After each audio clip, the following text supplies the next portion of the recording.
In today's video, I'm going to be sharing how to do this simple version of a ripple stitch that is created using granny clusters. This is a one row repeat, and once you get the first row down, the rest of the blanket is a piece of cake. I've added timestamps along the progress line so you can skip to your point of interest, so let's just dive right in and play some hooky. This stitch is worked in multiples of 25 plus 3 at the very end to count as your turning chain. Each 25 will represent a point on your project. With this yarn and hook that I use, the width of my points came out to about 5 inches wide, but of course that will vary depending on what you're using.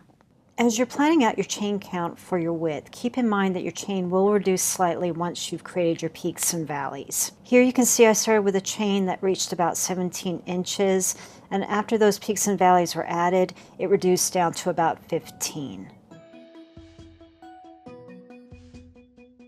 To work this chain, we're working in multiples of 25 plus 3 at the very end for your turning chain. To begin, create a slip knot on your hook and start chaining. I would strongly recommend that you place stitch markers along the way at each 25th chain. This will save a lot of headache, especially if you're working on a big project. Plus later, those stitch markers will come in pretty handy as a guide. Once you've created your multiples of 25, add a stitch marker in that very last one and chain 3. For row 1, we're going to be working granny clusters along the chain to create our peaks and valleys. A granny cluster just means that we're going to be doing 3 double crochets into the same stitch. To begin, place your first cluster into the 6th chain from the hook. That's 3 double crochets. That will create your first cluster plus the edge of your blanket. Next, skip 2 chains and do another cluster, 3 double crochets, into the 3rd stitch.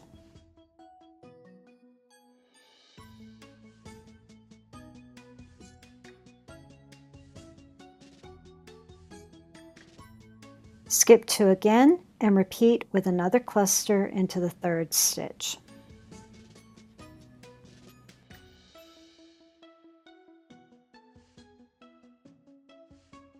So far you have 3 clusters. We want to do one more to give us a total of 4 clusters. So go ahead and skip 2 and add one more cluster. A quick tip here, the magic number now and throughout is the number 4. We're always going to be working with 4 clusters or 4 groupings of double crochets.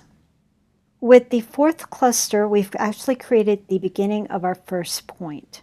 Create 2 chains and then add a cluster into the next stitch. That will complete your first point.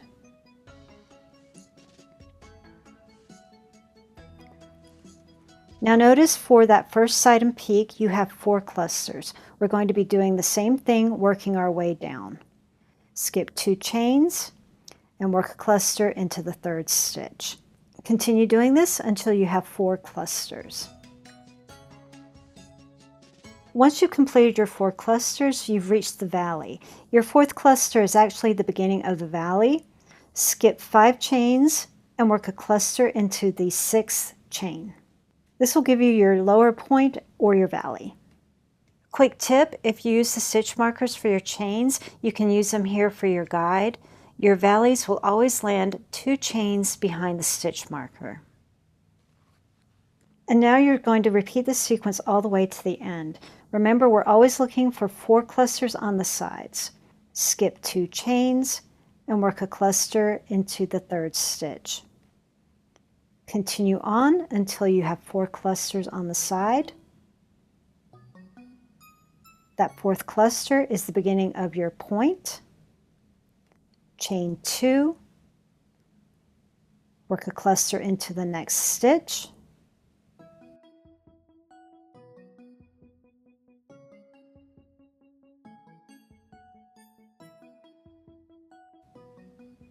Skip 2 chains, work another cluster into the 3rd stitch. Continue until you have 4 clusters. You're back to a valley. Skip 5 chains, work a cluster into the 6th stitch,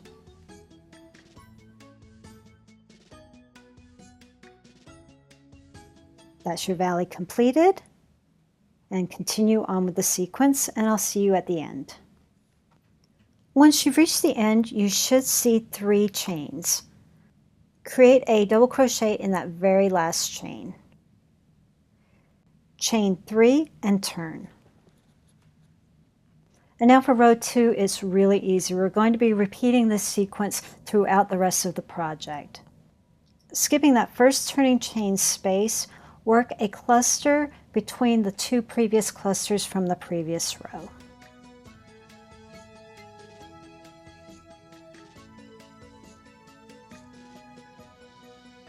Continue doing this for 3 more clusters until you see a total of 4 clusters on the side.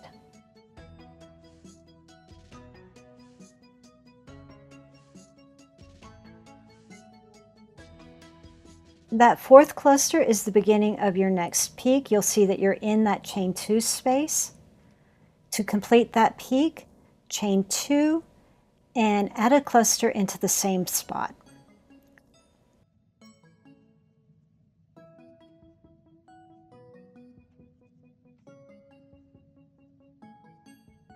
Great, you've created your peak and the first cluster for your next set of 4. Working your way down to the valley, complete 3 more clusters. Once you've reached that 4th cluster, that is the beginning of your valley. Skip over that gap from the previous valley and work a cluster into the previous cluster from the row below. Big tip here, you want to keep your work close together as you're doing this because it is really easy to get a gap here. And you want to keep an eye on that because it could make your blanket get wider as you're working.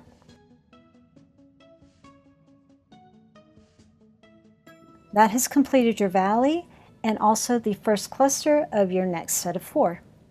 And that's all you're going to be doing. You're just going to be working up 4 clusters. In that peak, there will be a cluster, a chain 2, and a cluster.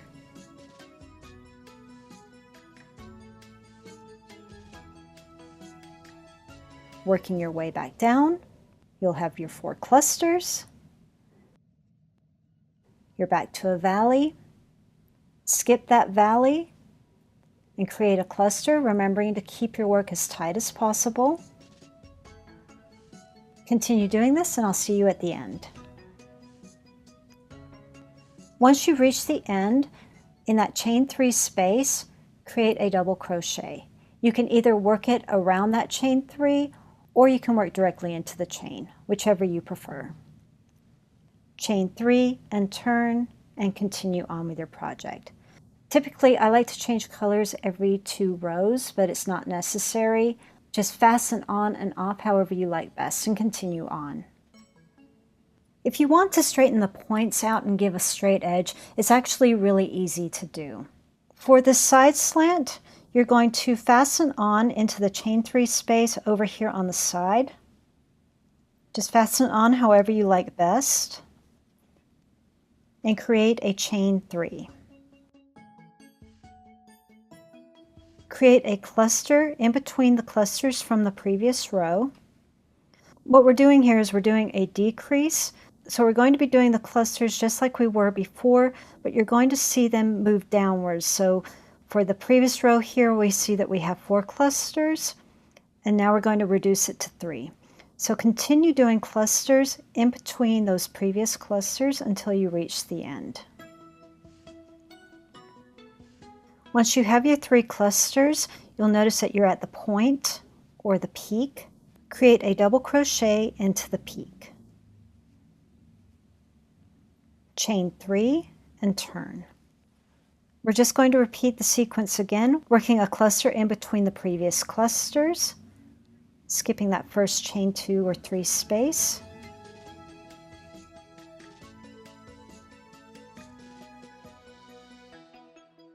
Once you've reached that chain 3 space, add a double crochet. And you can either just do it around those chains or you can work it inside one of those chains, whichever you prefer. Chain 3 and turn. Create a cluster into that cluster space. That's our last one. Double crochet into that last double crochet space. Chain 3 turn, and create a slip stitch into that other chain 3 space. And that's that corner side completed. To fill those gaps or those valleys, you're just going to continue on with the same kind of sequence. Fasten on into that chain 2 space next to where you worked previously for that side, and chain 3. Work your way down doing clusters in between those cluster spaces. Create 2 clusters and I'll meet you before we start the third one.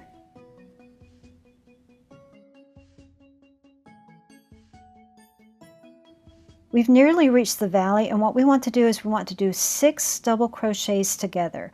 So to do our 6 double crochets together, we're going to do 3 of them on one side and 3 of them on the other side of that valley. Yarn over, going into the stitch, yarn over, pull through 2. Yarn over, go into the stitch, yarn over, pull through 2. Yarn over, into the stitch, pull through 2. You should see 3 double crochets. Skipping the valley, moving into the next stitch, yarn over, go into the stitch, pull through 2, pull through 2,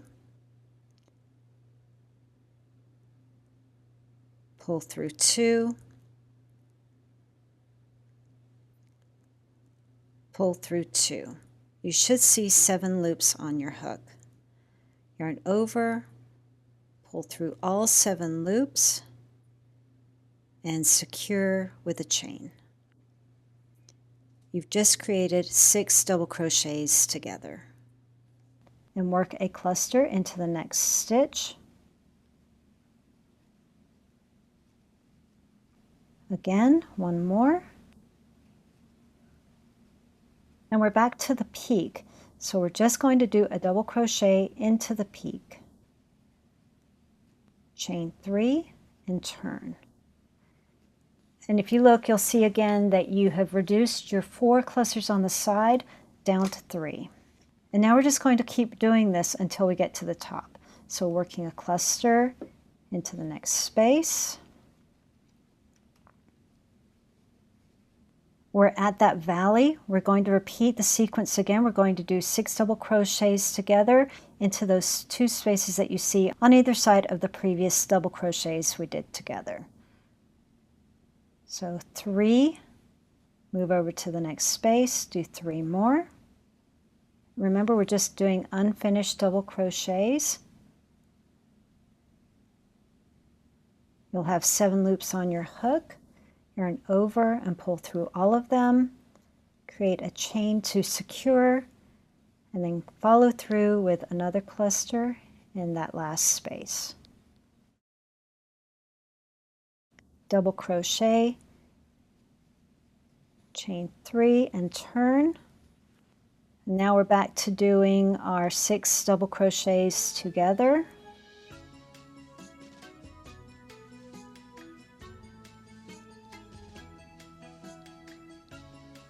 Chain 1 to secure, double crochet into that final space, and that's it. You've filled the gap. You can either fasten off right here, or you can slip stitch your way over to the next valley and continue on. If you're working with the same color, that's what I would recommend you do. Just slip stitch your way over. That just saves fastening off. And then in that same chain 2 space where that peak is, just create a chain 3 and repeat the sequence.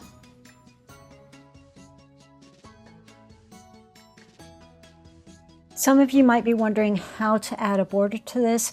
Usually for something like this, I go with something very simple. A base of single crochets works really well. I do have a video that shares some tips on this that I'll go ahead and link to here, but basically I do single crochets all the way around and focus on doing an odd number of crochets in the corners, 3, 5, 7, depending on my yarn weight and the size of the project.